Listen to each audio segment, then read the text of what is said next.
In some plants, being a rebel seems to be the cool thing among workers. There seems to be a big game of cat and mouse between workers not following the rules and their supervisors, whose job it is to figure out who's sneaking candies in or who's smoking in the maintenance shop. This isn't always the case, but it happens often enough to be worth talking about. For some reason, some people think the rules don't apply to them. In those same plants, supervisors feel like they're babysitters working in a daycare. They repeat the same explanations over and over again. Ellen, I found 2 unlabeled containers at your station.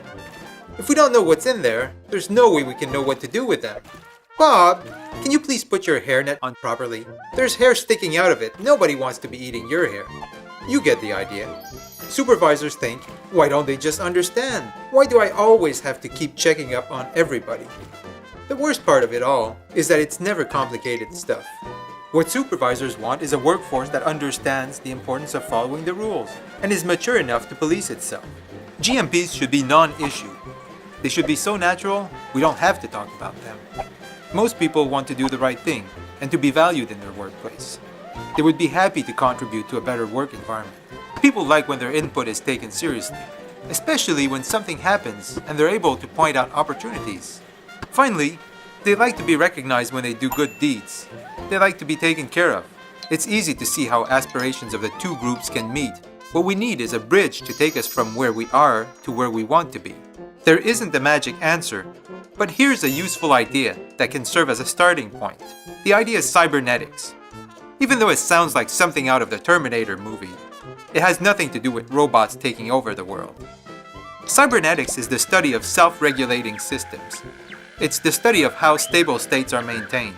A classic example is maintaining a constant temperature in a house with a furnace and a thermostat. The furnace and the thermostat make up a system, and that system is used to keep air temperature constant. Once we understand how the parts work with each other, we can approach behavior. First, we set a reasonable goal, a temperature. Then, we establish a sensing device, the thermostat. It monitors if that goal is being achieved.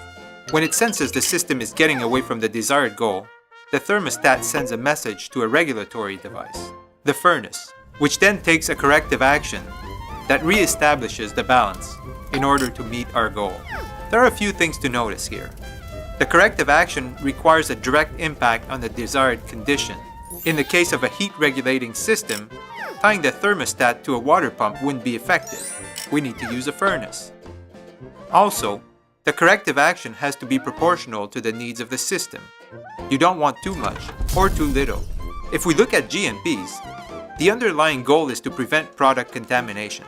But we can't monitor directly for contamination the way we can monitor temperature. There is no such thing as a contamination meter. So we need something we can observe continuously. That's why the GMPs were developed.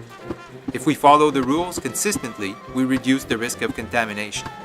It's not as straightforward as temperature, but it works out in the end. For our system analysis, the goal will be compliance to the rules. The monitoring is done by supervisors. Supervisors monitor. And the corrective action is a slap on the fingers, a friendly reminder, or a visit to the office. Monitoring is not on an ongoing basis. That's a weakness. Supervisors can't be in the plant checking up on everybody all the time. So we get swings of compliance, the cat and mouse phenomenon. In order to do better, we need to do something differently. We need to rethink the system. If we keep doing the same things, we will always get the same results. One option would be to keep supervisors on the floor all the time, but nobody wants that. Alternatively, we could hire a real tyrant, someone who would crack down the whip. Or we can foster a culture of self-regulation without relying continually on supervisors and managers. What would that be like? Well, everybody keeps an eye on everybody else, in a friendly manner.